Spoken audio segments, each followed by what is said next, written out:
Welcome to Round Trip Death and part 2 of Dr. Yvonne Kason's interview. If you haven't yet heard part 1, I recommend starting there. That's episode 313. Now let's go ahead and jump right back into it.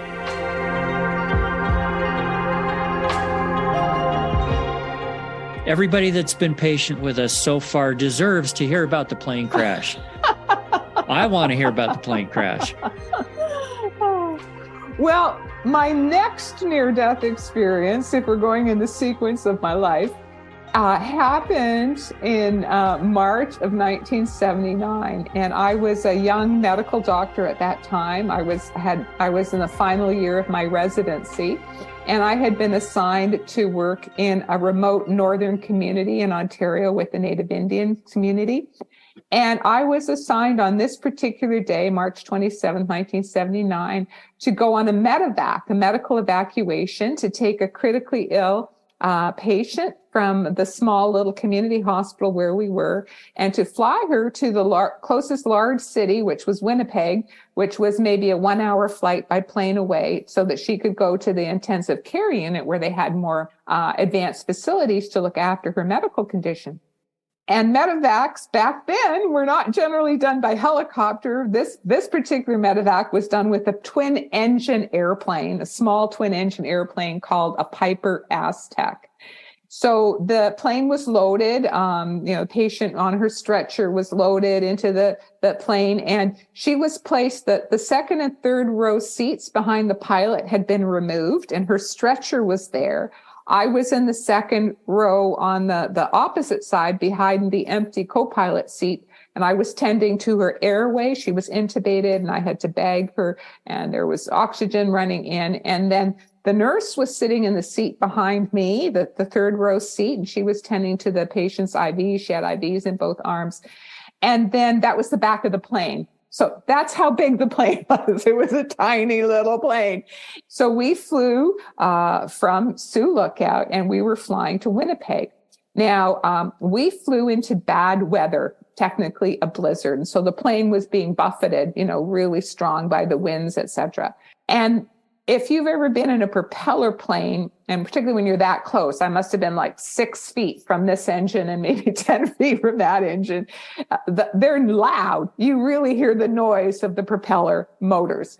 And so I'm tending to the patient. All of a sudden, I can hear a change in the sound of the motor of the engine to the right. And I can see that the propeller is now sputtering to a stop. It's puff, puff, puff, and it's sputtering to a stop. And I think, what's going on? So I shout up to the pilot, what's going on? What's going on? And you could see he's like, pulling levers and wrestling with the plane and trying to do something. And he manages to get that right engine going again. But, I'm beginning to think, uh-oh. Anyway, he got the engine going again. I started tending to my patient. And then a few minutes later, I heard another change in the sound of the engine. So I look up, and this time it's the left engine, and it's sputtering to a stop. The right engine was going, but the left engine was now sputtering to a stop. So I shouted out again to the pilot, what's going on? What's going on? And again, he's like, doing all sorts of stuff here with his controls and trying to steer the plane because, he's only got one engine and we're having really bad winds. We're in a snowstorm. And I noticed that he had lowered the altitude of our plane, so we weren't as high as we were before. And I also noticed that he was trying to aim us towards a frozen lake rather than most of the ground is heavily forested, fully forested up there. He was trying to point us towards the lake. And then the right engine stopped. So we had no engines. And we're going down, and he's trying to control the plane, and we're being buffeted like crazy. And my first reaction, it was like a reflex, just came out of my heart. This thought was, I had intense fear and panic because we were obviously crashing. Out of my heart came the thought, oh God, help, I'm going to die. And, it was then, that must have been close enough to a prayer, good enough for God, because it was actually then, before the plane crashed, that my near-death experience started. And what happened was, all of a sudden, this force field of peace started descending upon me. And it was literally pushing down all my fear. And instead, I started feeling this intense peace and intense calm. And then I heard an inner voice, and I'd never heard an inner voice before this day. And it had a masculine tone. And this inner voice said, "Be still and know that I am God. I am with you now and always." And with those words, this profound, mystical feeling of safety and calm came over me. And I was still fully alert. The plane had not crashed yet. I turned in this profound state of consciousness, and I started comforting the patient because she had regained consciousness and she was looking at me with really frightened eyes. And I remember looking into her eyes, and somehow I knew in this profound state of consciousness that I was in, that everything would be okay whether we lived or died. And I started comforting her and saying, honestly, from my heart, it's okay. Everything's going to be all right. And the pilot, very, very heroically, he was awarded afterwards, managed to guide the free-falling plane. He was trying to do a guided belly landing onto the ice. He brought the wheels up so that the plane was just on its belly and avoided crashing into the trees. And he was trying to get us onto the emergency belly landing on the ice. And in fact, he did, and we would have been fine. We were skidding across the ice, and we would have been fine if the ice had been thick enough, but it was not. No. And then what happened was that when the plane finally came to a stop, it very quickly tilted, nosedived, and sunk into very deep water. So we had to get out of the plane while it was sinking. I tried with all of my might to pull the patient out. I was not able to. I got the nurse out. The pilot went out his week, and the plane went down. And unfortunately, we lost our patient with the plane. And then I found myself wearing heavy winter clothes, like a heavy parka, heavy boots, heavy winter clothes. I'm in water in a lake, and the closest shore is about 200 yards away. It's an island, and there's open water with a fast moving current and a blizzard above us chopping up the water between me and the closest land. And the place we crashed, believe it or not, its actual name is Devil's Gap. And it's called the Devil's Gap because of the strength of the current there, that the water is very treacherous, both in the summer and in the winter. The ice doesn't freeze up there. So I would have had to swim the Devil's Gap, I later found out, in order to get to the closest shore. And the voice in my head spoke again, and it said, "Swim to shore." Now, I was a novice when it came to spiritual experiences, and I remember very clearly that I mentally argued with this voice. No, I'm not going to swim to shore. I took lifeguarding. They tell you in a boating accident, stay with the boat. Don't try to swim to shore. It's too far. You're going to drown. No, I'm not going to swim to shore. The pilot was shouting, "Try to get on the ice. Try to get on the ice." So I turned away from looking at the shore. I swam towards the closest ice, and I tried to get on the ice. And the voice repeats, "Swim to shore." And I ignored it, and I'm trying to get on the ice, but the ice was too thin. And every time I tried to get on, as soon as my arm's length of weight was on the ice, it would break and sink. And I was getting more and more tired and more cold, because this is sub-zero weather in a blizzard. And my clothes were like lead weights, soaked with water now, trying to pull me down into the deep water. And the voice repeats a third time, "Swim to shore." And finally, I surrendered to that higher wisdom. I told the other two, the ice is too thin. We're going to have to try and swim to shore.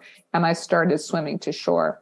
Now, it was a really hard and a really difficult swim. Like to this day, like, for example, the pilot said to me recently, we're still in touch. that he was amazed that I was able to make it to shore because it was so far and such a difficult swim. But through the grace of God, eventually I made it.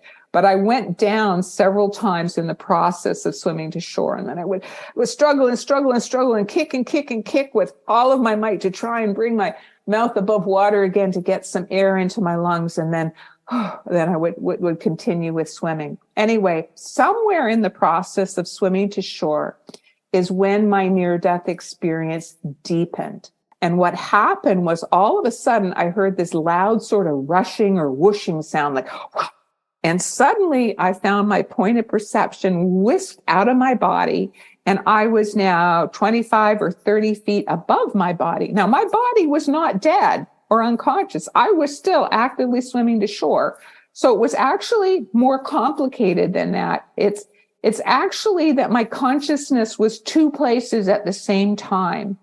And I compare this to a split screen TV, because now everyone's very familiar with what split screen TV is. And it was like the little image of the corner of the split screen TV was the little part of my consciousness that was still in my body, that was desperately striving to swim to shore. But the big screen image, most of my consciousness at the same time was out of my body, up above my body.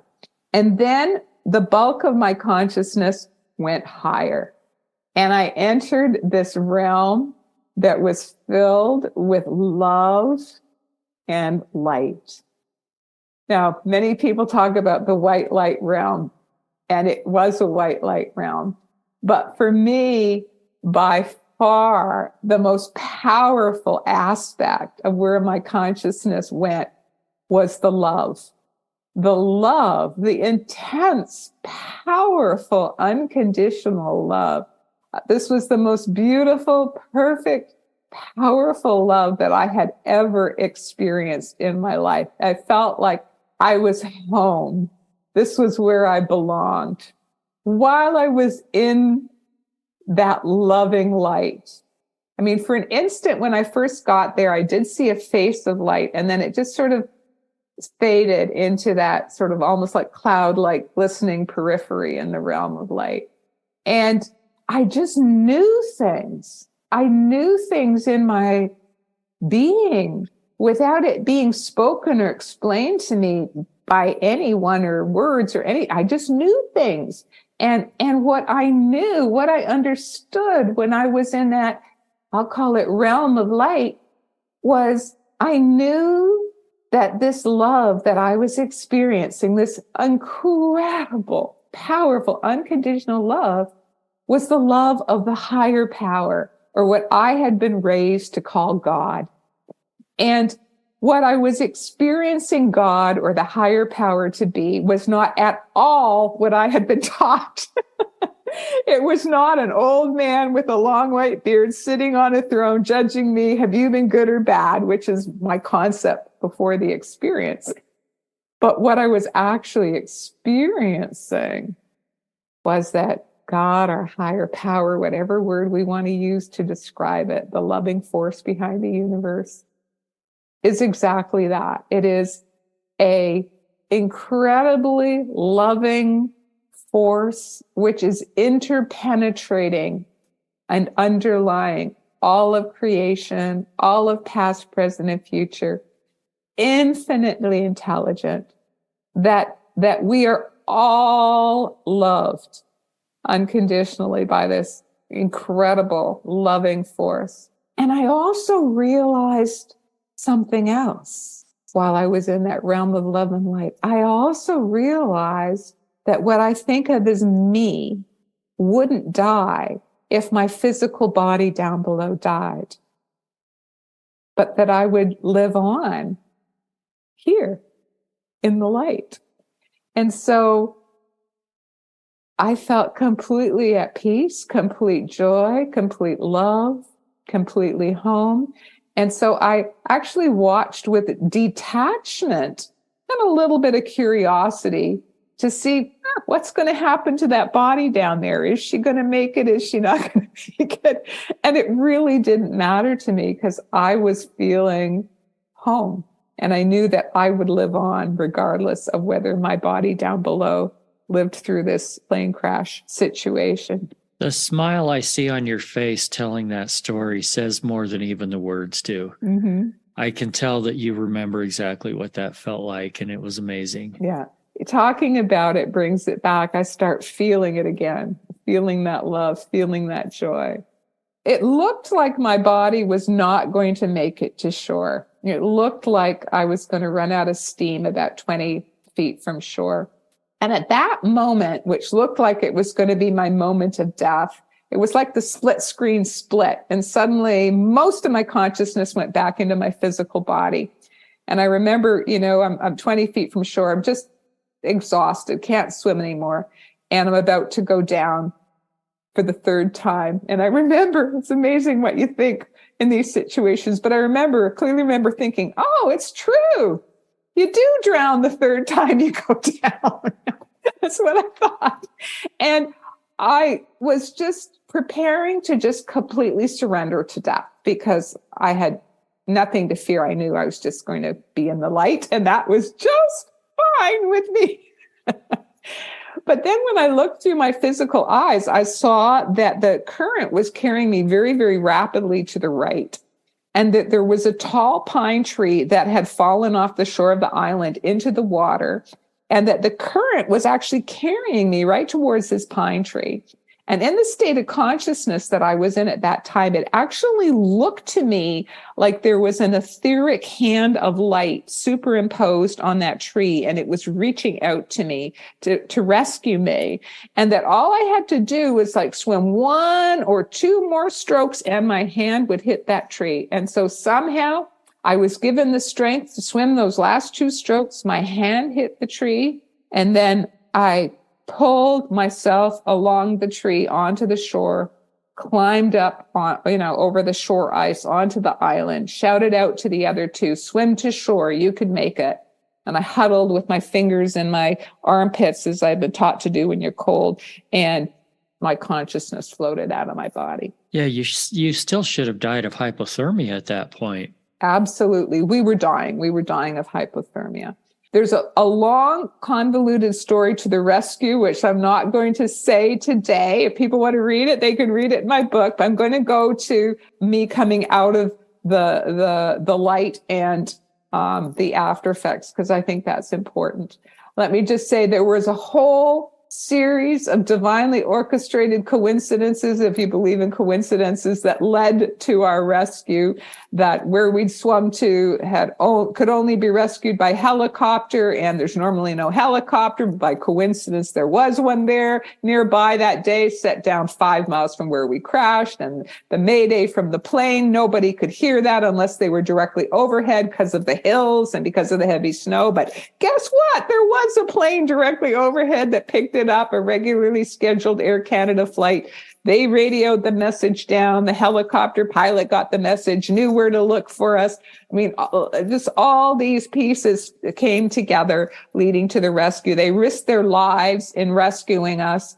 They sort of half dragged, half carried me to the helicopter after they finally found us. And, I watched from above as they landed the helicopter on the driveway of the nearby hospital, and the emergency staff, they wheeled out the stretchers from the emergency department, put me on a stretcher, wheeled me into the emergency department. And I'm floating above my body, and I can feel myself, because I was dying of hypothermia. You are correct. My body temperature was so low. I watched as a nurse tried to take my temperature with a regular thermometer, and she was puzzled because she wasn't getting a reading. That was because my temperature was below the bottom reading on her thermometer. And I could feel my consciousness drifting further away from my body. And I knew I was dying, but I was fine. I was in the light. I was in the love. I was feeling joy. I was feeling peace. And I was surprised to hear a voice say, boy, could I use a hot bath. And I was even more surprised to discover it had come out of my physical body, because I hadn't been thinking of saying that. I don't know if an angel spoke through me or whatever happened, but somehow these words came out of my mouth. And it turns out that's exactly what we needed. We needed to be warmed up rapidly. My body needed to be submerged in hot water to reheat rapidly so that I wouldn't die of hypothermia. And when those words came out of my mouth, the nurse, one of them said to them, gee, maybe that'll help them. Let's take them down to the physiotherapy department, put them in the hot whirlpool bath. And so they did. And so when they put my body into the hot whirlpool bath and my body started being reheated, that is when I felt my consciousness re-enter my body. And what that felt like was like this. It was like how they depict on TV with a genie being sucked into a bottle. I was in this big expanded space above, and abruptly through the small like opening at the top of my head, I was sucked into the much smaller confines of my body. And then I was back. And I remember I was sitting in the whirlpool bath, rubbing my completely frozen hands, I had no feeling at all, against my legs in the hot water, going, I'm back, I'm going to live, I'm going to live. So I don't know if they wrote in the chart, patient confused or something, but I was back and I knew that I was going to live. Did the other people with you have similar kinds of experiences? The pilot told me no, that he did not. And the nurse, I don't know. She has passed away now, but I always suspected that she had. But, you have to remember, back when this happened, there was no vocabulary for these sorts of experiences. I mean, near-death experiences weren't known, and neither were mystical experiences vaguely, it only happened to saints thousands of years ago. And it took me years to even have the words to describe what it was. It was only around 1990 that I actually, when I met Ken Ring for the first time, I said, let me backstep a little bit. I was trying to find out a name for my experience after it happened. The first group of people I talked to, of course, were doctors. I'm a doctor. I know lots of doctors. So I talked with a lot of my doctor colleagues. Have you ever heard of anything like this? I didn't even have a word to describe this experience. And I remember my doctor colleagues, they all knew that I was very credible and I was a very good doctor, and they didn't think I was crazy. So they came up with a hallucination hypothesis, that I was hallucinating due to a low blood sugar. I was hallucinating due to an electrolyte imbalance. And that totally did not sit with me. That no. You knew it wasn't physical. No, this was profoundly impactful, positive, spiritual experience with powerful after effects. It is not a low blood sugar. So I kept searching for a word, and I went to somebody in Toronto at that time who claimed to be an expert on near-death experiences. So I asked him, could this have been a near-death experience? And what he, in fact, said to me was, well, did you see a tunnel with a white light at the end? And I said, no. And then he said, okay. Were you clinically dead? And I said, no, I don't think so. I think maybe the closest was when I was maybe unconscious. But in fact, it started before the plane even crashed, right? And then, no, this is definitely not a near-death experience. I didn't know any better. And in fact, back in the 70s, they used to think you had to be clinically dead in order for it to qualify as a near-death experience. And so I thought, okay, well, it's not a near-death experience. I don't believe it's hallucination. So what is it? So I kept searching, and this was the beginning of my life being half in the closet and half a spiritual seeker. I was trying to understand what on earth has happened to me. And the best word I found for many years, one of my medical colleagues, who's a very devout Christian, when he heard my story, he said to me, Yvonne, I think you've had a mystical experience. And it was like, ding, the light went off. Finally, I found a word that fit. So for almost 10 years, I called this my mystical experience that happened in the plane crash. But as I started researching and learning more about mystical experiences, psychic phenomena, Kundalini awakening, near-death experiences, the whole gamut, of what I now call spiritually transformative experiences, I started thinking, I think it was a near-death experience. I think they need to expand their definition of near-death experiences to include ones like mine that start before you're dead, when you're facing death, and when you're close to death, that you don't actually have to be dead to have a near-death experience. And I met Kenneth Ring, one of the founders, Dr. Kenneth Ring, one of the founders of IANDS in 1990, when I was speaking on Kundalini, actually, at a conference in California. I'm much younger than him. And I sort of, brazenly drumming up all my courage, I told him about my experience. And I said, I really think that you researchers need to broaden your definition of near-death experiences, because I think mine was a near-death experience. And I think it can happen to people when they're close to death too.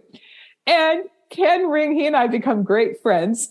He burst out laughing and he said, Yvonne, you are absolutely correct. We've come to the same conclusion too, and we have expanded the definition of near-death experiences. So he confirmed, yes, Yvonne, you are correct.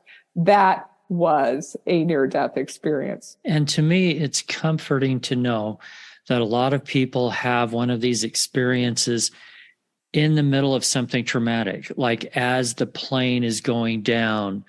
I'm thinking of someone I interviewed recently that they were in a car accident where the car slid off a road, off a cliff, and in midair as this thing's flying through the cliff. To me, that's the scary part of dying, right? That's when she was taken out of her body and didn't have to experience that trauma. Yeah. We don't know how often that happens to people, but we know that it does happen. Do you have any further depth on that? Well, I too have heard other stories of people having full-blown near-death experiences that start before the trauma. Right. And it's almost as if, in the wisdom of the divine plan, it's just like a protective mechanism. Yeah, it's like you don't need to go through that trauma for some reason. I mean, one story that just leaps to mind is two that leap to mind, and I share them in my book, Touched by the Light. One is a Vietnam War veteran told me that, they were in some battle, whatever, and a grenade landed right in front of him. And he thought, that's it, it's going to blow up and I'm a goner. He immediately went into a full-blown near-death experience. He went out of body. He found himself back in America, looking at his family, sleeping at their beds at home. He starts going into the white light. And then all of a sudden, one of the soldiers starts nudging him. Hey, buddy, the grenade didn't go off. It was a dud.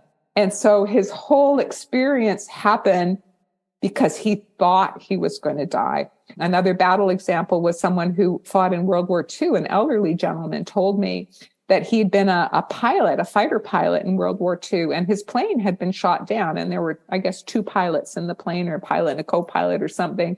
And plane was spiraling out of control and they were going down to the ground, and he thought it was all over. And he went into a full-blown near-death experience. He went out of body, had life review. He starts going into the light. And then all of a sudden, his co-pilot friend manages to pull the plane out of its nosedive. And so they never crashed. This has absolutely convinced me. In my book, I call it the facing death, near-death experience. And of course, now we know facing death or facing severe trauma can absolutely be a trigger for a full-blown near-death experience. Okay, that makes a lot of sense. All right, before we go too long today, but thank you for all of this, let's hit on your next couple of experiences. All right.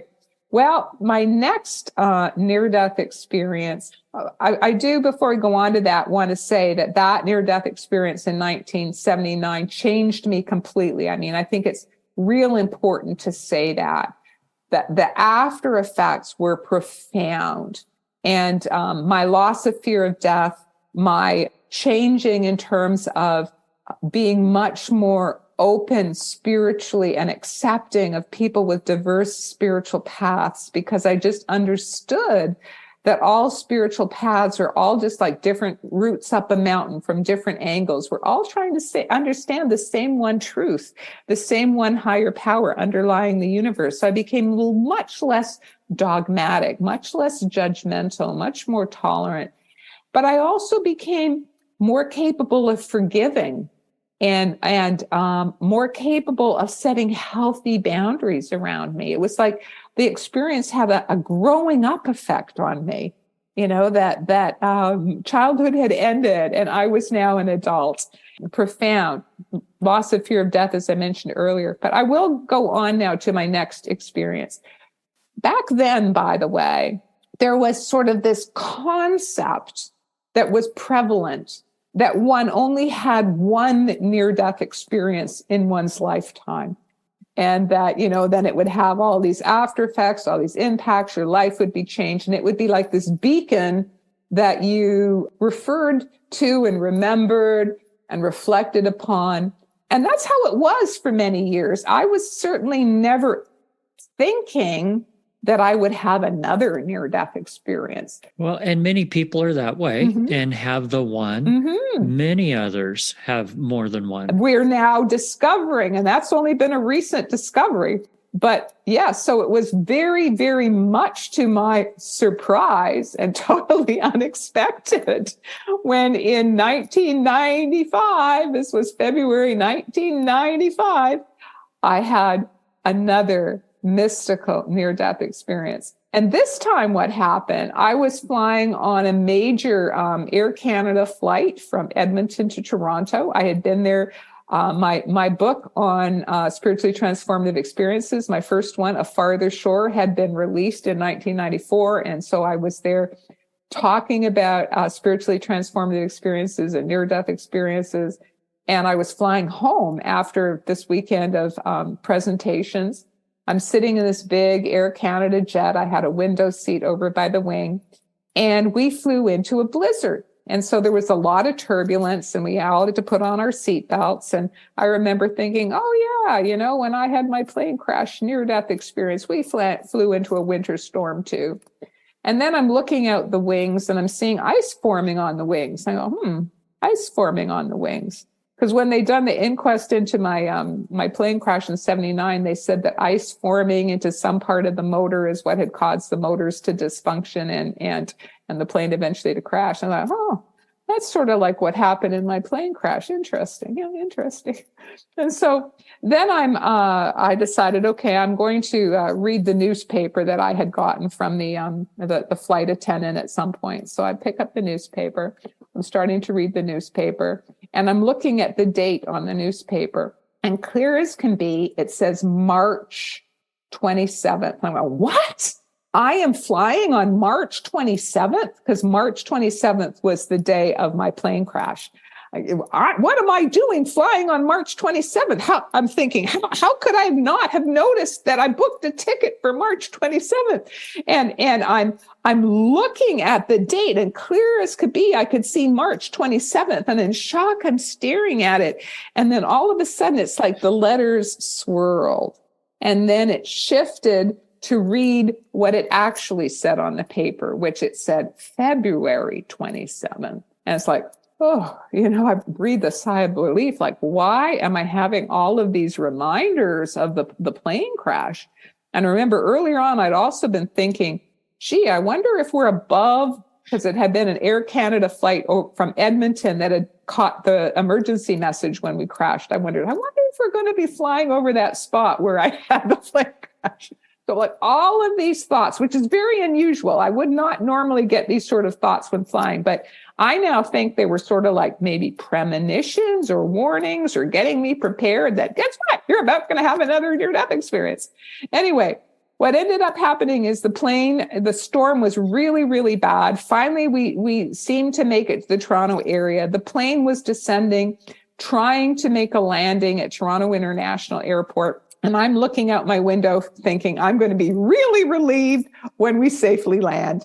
And, we couldn't see the ground for the longest time, but finally, because the clouds were so low and the storm and everything, and finally we'd broken below the clouds and I could see the lights of the runway ahead of me. And then all of a sudden, it was like the pilot had jammed the flaps on the wing in the opposite direction out of landing. He's trying to take off again, and the engines are suddenly screaming.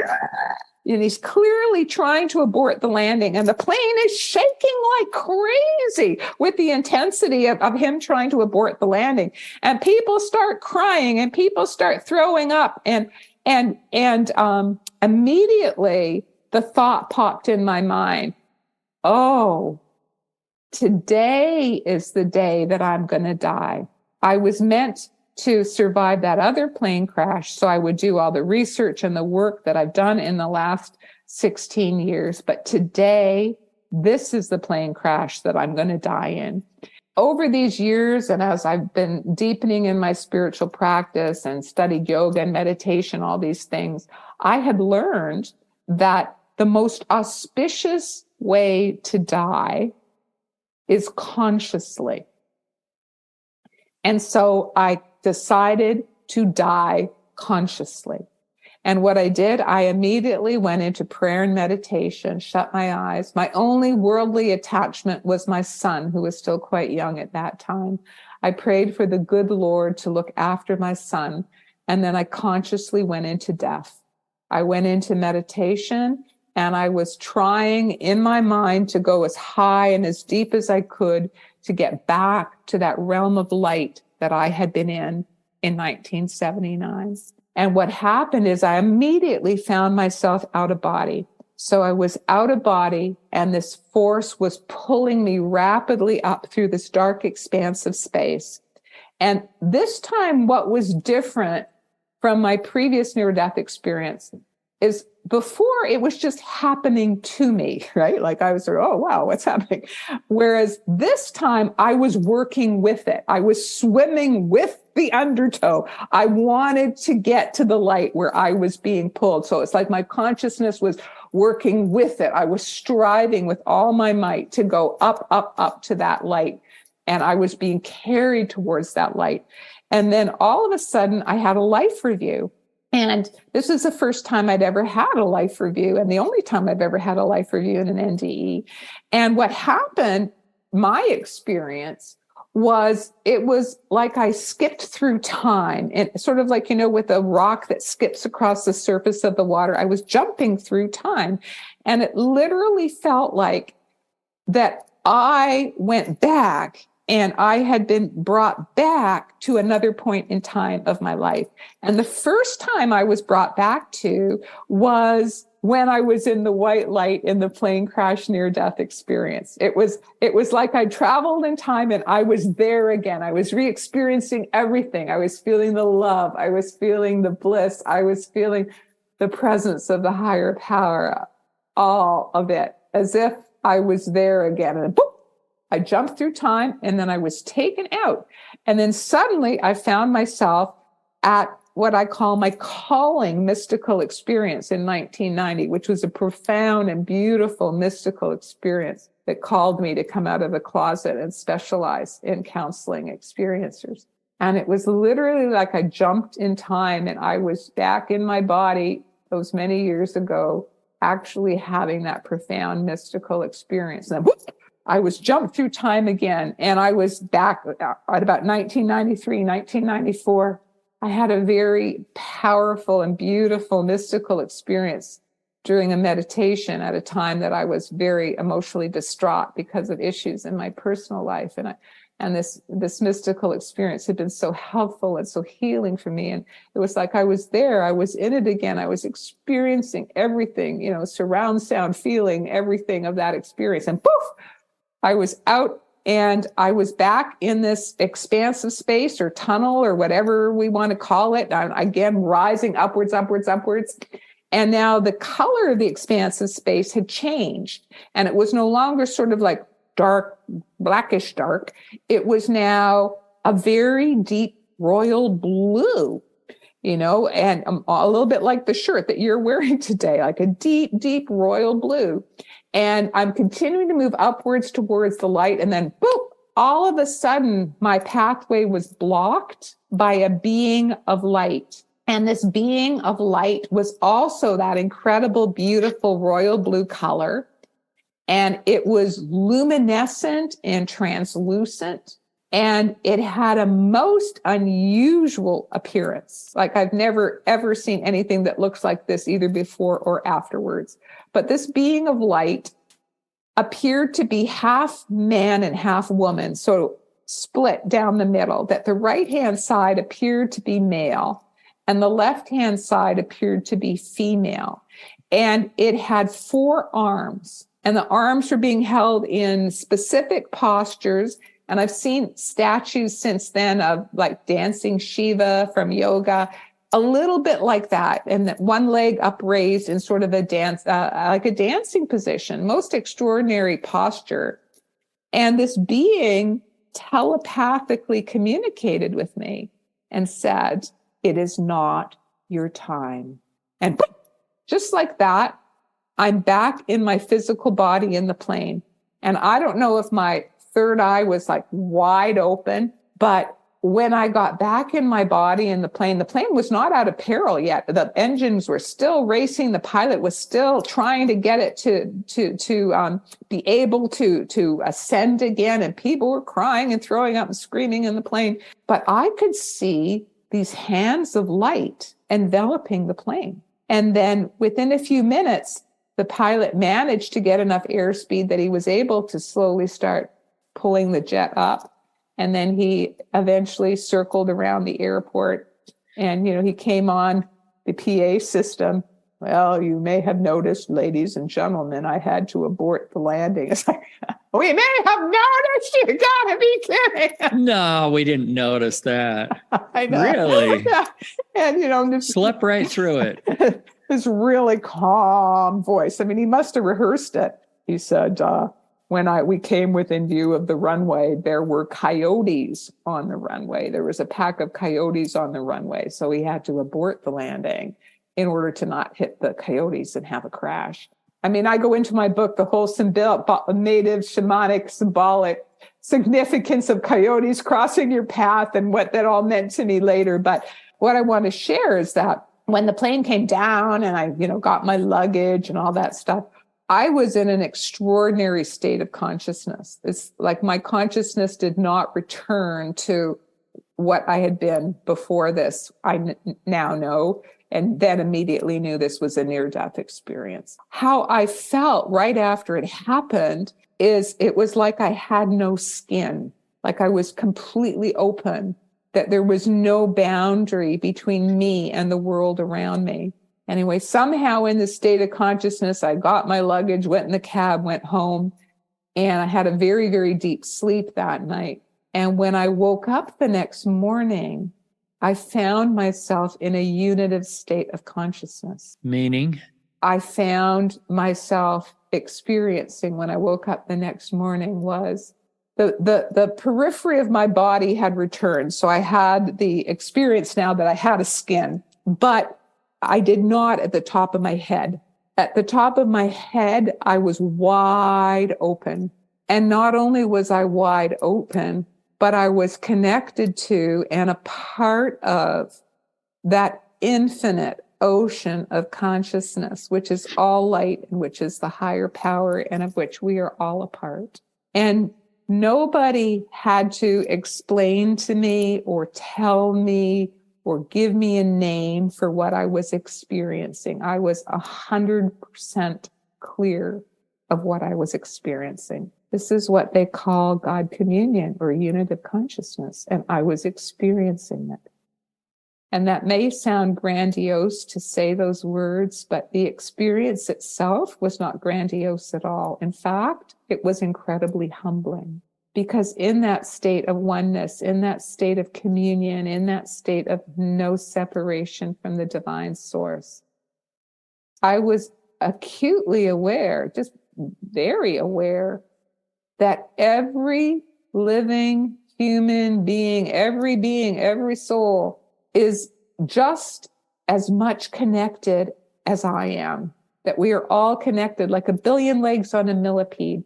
The only difference was that most people have a veil on their consciousness that they are not able to perceive or feel and live in the experience of, I'm a part of this infinite source. We don't see it. We don't feel it. That veil had been removed with me. And so I was living 24/7 in that awareness, in that oneness. How long did that last? It lasted approximately 2 months. Wow. And in that state of awareness, information would come to me even before I knew I needed it. Like if I needed some it would just be in my consciousness. I had like this phenomenal rapid fire intuition that this was the source of all information. I didn't have to read it in a book. It would just come to me. Any information I needed would come to me. And, there's this saying in yoga, they say, before enlightenment, chopping wood and hauling water.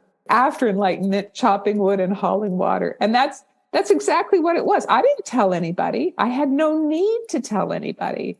And I just continued on my life as normal, as a mother, as a doctor, paid my bills, went to my office, saw patients. But the whole time I was in this incredible state of consciousness. And when patients would come into my office, oh my goodness, as soon as I became aware of their energy field, before they even spoke to me, I would instantly know what their problems were that they were struggling with, that they wanted help with, and how I could best help them. I would know this before they even opened their mouth. While I was in that incredible state of consciousness, I found that with time, my consciousness began to contract because, worldly events and worldly worries and blah, blah, blah. And what I would have to do is I would have to still myself and center myself, put my consciousness here on my third eye center, focus on the divine, and my consciousness would open again into that full unitive state. But gradually over time, as the 2 months progressed, it became more and more difficult. It took a greater and greater effort on my part to maintain and get back into that unitive state. And then after 2 months, I lost my ability to go back into that unitive state. And actually, that's what I've been seeking ever since. Yeah. All right. We're going to need to wrap up. And this has been beautiful. And thank you again so much, Yvonne. I would like to hear one last, breath of hope. We're living in kind of a tough world right now. What message can you leave for everybody that'll lift them and help them have a better day today? Well, the message I'd like to leave people with, we've not yet had the opportunity to talk about my 2003 near-death experience, where I had a traumatic brain injury and died, and all that happened then. A future episode. That'll be fun to do. But I came back with a serious traumatic brain injury, and I was disabled for 12 years, over 12 years with the traumatic brain injury. But on February 24th, 2016, more than 12 years after I was disabled, I experienced a miracle. I experienced a healing with an eruption of light that healed my brain. And since that time, I've been able to resume writing. I've been able to resume volunteering. I founded the Spiritual Awakenings International. I've written these books, including Soul Lessons from the Light, which includes the story of my miracle healing. And so the bottom line I want to leave people with after all of my experiences, and particularly after my healing experience, is, the lessons I've learned is that we are truly spiritual beings and that we live on after our body dies. Secondly, that the higher power is real, whether we believe it or not, and that higher power loves us with this unbelievably powerful, unconditional love.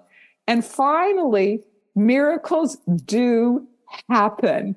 So never give up hope. There is always hope for a brighter tomorrow. Brains aren't supposed to heal 12 years after they've been supposedly permanently disabled, but I was gifted with that great gift of a brain healing experience. So miracles do happen. All things are possible. Never give up hope. And the miracles can happen to everybody, can't they? Yes, indeed. Everyone. We're all loved.